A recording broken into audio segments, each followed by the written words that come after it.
Welcome back to Marketing Champions on Daily Ad Brief. I'm your host, Mike White, and on Marketing Champions, we're meeting with the experts in the media space and talking to experts who also help provide services to advertising firms and brands. Join us today from Hilfer Law. We have Kyle-Beth Hilfer. Welcome to the program. Good morning. Thank you for having me. So tell me about your focus on advertising and marketing firms and brands and why it's important that they utilize someone like you to help navigate the business landscape.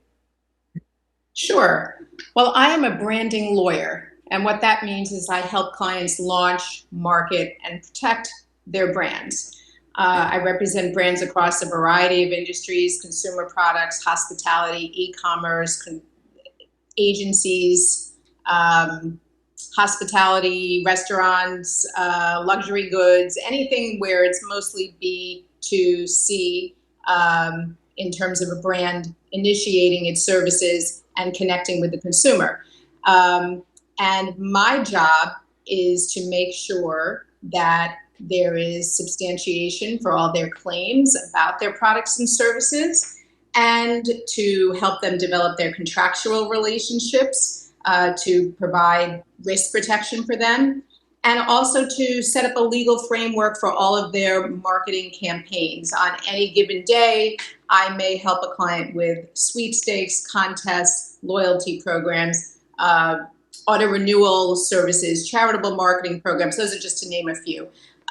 So really anything that connects the brand to the consumer is likely to have a legal framework attached to it, governed by a variety of state and federal laws. And my job is to help the clients understand those frameworks and mitigate their risks. What's the biggest mistake that you see businesses make when it comes to not mitigating the risks? Well, the biggest mistake is sort of not their fault. They don't know what they don't know. So the biggest mistake, I would say, is not asking the question to begin with. What should I know? What should I be thinking about? To make some time and budget for some legal review very early in their launch. Coupled with the not asking is the copying of competitors, and they're not in the position to know what legal review their competitors may have done, what risk analysis the competitor may have done, and it may be different for them than it was for their competitors. So just by starting to say, what do I need to know here, is a very helpful way to rectify that mistake. So by not knowing what you don't know, you could be set up to spend a lot of money in litigation, excuse me, outside of planning in advance and investing to make sure you're taken care of. Sure, and the risk here comes from multifaceted directions. It can be regulatory, from federal agencies, state attorneys general. It can be private causes of action, complaints from competitors or customers. And the class action bar is quite active. And it could also be watchdog, industry watchdog groups that launch legal investigations as well. How do you stay on top of all the trends and all the information and laws that come down state by state?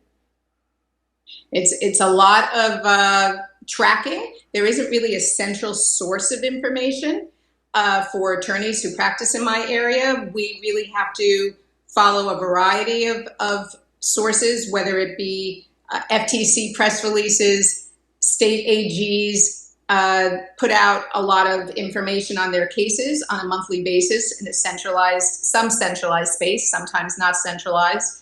It's a lot of reading of the news. I'm very constantly staying on top of the most recent technologies and where my brands might want to be. I need to understand their platforms. I need to understand when TikTok gets started, what's that all about? How are brands going to use those platforms? I need to understand the platforms themselves, as well as their terms and conditions, and what kind of risks might be associated. So really, I have to do a lot of homework on a daily basis to stay on top of things. So you had experience in the pre-interview questionnaires about a brand that wanted to do a guerrilla marketing campaign, a National Fried Chicken Day. Tell me about that. Well, I can tell you some things. Some things are attorney-client privilege that I cannot tell you.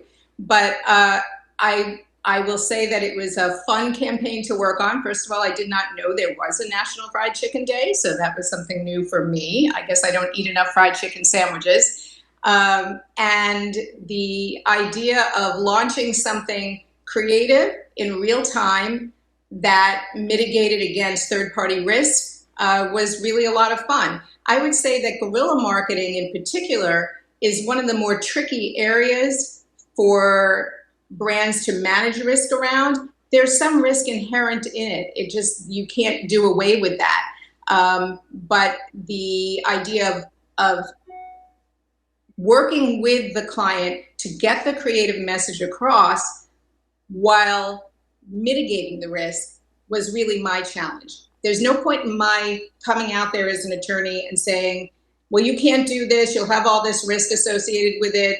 That's not going to drive the business. The business needs to go forward. The campaign needs to go forward. It's how can I work creatively with the client to make adjustments to the copy and get some releases ahead of time or whatever needed to be done in that particular situation, so that the day of launch in real time, we were prepared for whatever may come back. Well, if you want someone to know one thing about your law firm and your practice, what would that one nugget be, the takeaway? What differentiates me and my law firm is the deep understanding I have of the marketplace. I always connect my legal advice with that very deep understanding of advertising and marketing and branding from the business perspective. So my goal is always to say yes to the client, not to say no. I find it interesting how you probably have friends that know you're an attorney and come up and say, I'm going through a divorce. Can you help me out? And you're like, well, I thought you were an attorney. It's the specialty. So you might spend or invest more to have a specialist who can answer your question properly in an hour's worth of work because the amount of time they spent knowing that, as opposed to going to a generic lawyer, a general practitioner who might focus on something else, and he'll spend 10 hours of time trying to do research and call people like you with the answers. So it's important. Yeah, that's definitely true. And again, this goes to clients not knowing what they don't know to some extent. But most of these campaigns can be dealt with quickly. It's not a lot of financial investment relative to the spend that the client wants to make, if you can get right to the heart of the issues. Well, I appreciate you sharing the time with us today to give us your insights, and we appreciate you being here. My pleasure. To start protecting your business and finding out what you don't know, visit us at dailyadbrief.com. We'll see you next time on Marketing Champions.